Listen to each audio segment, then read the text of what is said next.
नमस्कार किसान भाइयों, मैं आरती। स्वागत है आपका मेरे YouTube चैनल अपनी फसल में। जैसा कि हमने आपको अपने पिछले वीडियो में धान के पीले होने के कुछ कारण बताए थे, उन्हीं कुछ कारणों में से एक कारण है मिट्टी में जिंक की कमी, जिसके कारण से पौधे पीले पड़ने लगते हैं। जिंक की कमी से विभिन्न फसलों में पीलेपन की समस्या दिखती है, लेकिन क्या जिंक की कमी से पौधे सिर्फ पीले पड़ते हैं? नहीं, जिंक पौधे और मनुष्य दोनों के लिए बहुत ही महत्वपूर्ण है। यह भी पाया गया है कि जिन जिन देशों और राज्यों में चावल हमारे भोजन का मुख्य आहार है, वहाँ की जनसंख्या में जिंक की कमी ज़्यादा आम है। वजह यह है कि मिट्टी में जिंक की कमी होने से पौधे को उचित मात्रा में जिंक उपलब्ध नहीं हो पाता, जिसकी फलस्वरूप उपजे हुए अनाज में जिंक की कमी होती है। और जब हम सभी इस अनाज को खाते हैं तो हमारे शरीर को भी इस भोजन से जिंक नहीं मिल पाता। आपके फसल में जिंक की कमी है, इसे आप कैसे पहचान करें और इसके सबसे अच्छे और सटीक समाधान को जानने के लिए वीडियो के अंत तक बने रहें, तभी पूरी जानकारी होगी और आप सही जानकारी के साथ एक स्वस्थ खेती करेंगे और अपना मुनाफा बढ़ाएंगे। किसान भाइयों, पौधों में जब जिंक की कमी हो जाती है तो इसके लक्षण अलग अलग फसल में विभिन्न रूप में देखने को मिलते हैं। आज मैं इस वीडियो में धान के खेत में जिंक की कमी से दिखने वाले लक्षण की बात करूंगी। सबसे आम समस्या जो जिंक की कमी से दिखती है वह है पत्तियों का पीलापन होना। जिंक की कमी से सबसे पहले असर नई पत्तियों पर दिखती है। नई पत्तियां पीले पड़ने लगती हैं। अगर आप गौर से देखेंगे तो पत्तियों की नसों के बीच वाले हिस्से पीले पड़ जाते हैं और नसें हरी ही रहती हैं। इस प्रकार से आप समझ सकते हैं कि पत्तियों का इस प्रकार का पीलापन जिंक की कमी से है। ये पत्तियां बाद में भूरी भी हो जाती हैं, जैसे कि लोहे पर जंग लगने के बाद दिखता है।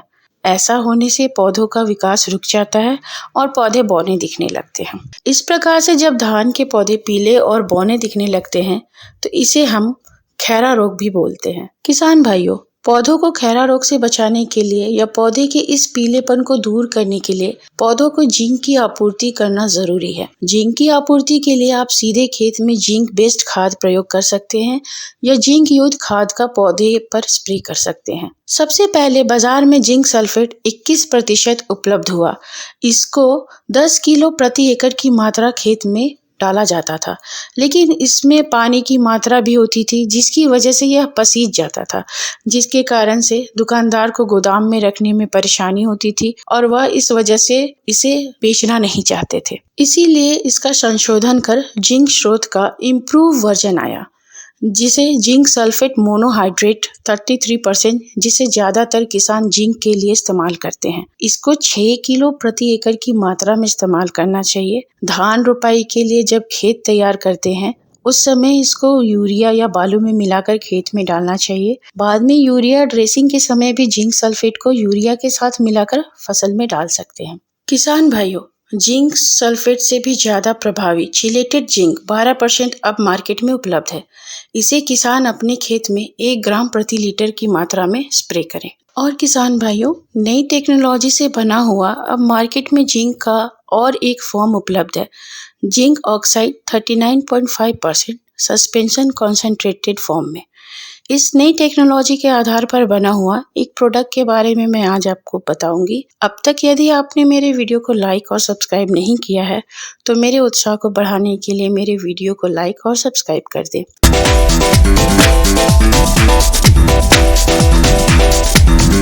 तो किसान भाइयों, यह प्रोडक्ट एफएमसी कंपनी का जिनाट्रा 700 इस नई टेक्नोलॉजी के आधार पर बना हुआ फेमस और भरोसेमंद प्रोडक्ट है, जिसमें जिंक ऑक्साइड फॉर्म में पाया जाता है। इसमें zinc oxide 39.5% suspension concentration form में है। यह बहुत ही क्रियाशील है, जिससे इसका असर पौधे में तुरंत देखने को मिलता है। इसको 200 मिलीलीटर प्रति एकड़ की मात्रा में स्प्रे करने से बहुत बेहतरीन परिणाम देखने को मिलते हैं।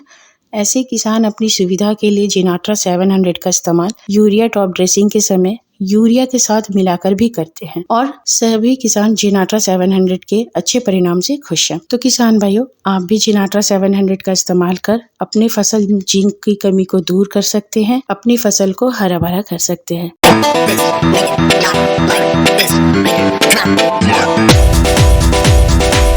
जिंक परागण क्रिया में भी मददगार होती है, इसीलिए बालियों में भी दाने का भराव अच्छा होता है और उपज ज्यादा होती है। पौधों को उचित मात्रा में जिंक मिलने से कीट बीमारियों से प्रतिरोधक क्षमता बढ़ जाती है। इस तरह से आप अपनी फसल में जिंक की कमी को दूर करके जिंक युक्त अनाज पैदा कर सकते हैं और हम सभी अपने भोजन में इसे शामिल करके अपने शरीर में जिंक की कमी को दूर कर सकते हैं। आशा करती हूँ कि आपको पौधों में जिंक की कमी को दूर करने के समाधान अच्छे लगे होंगे।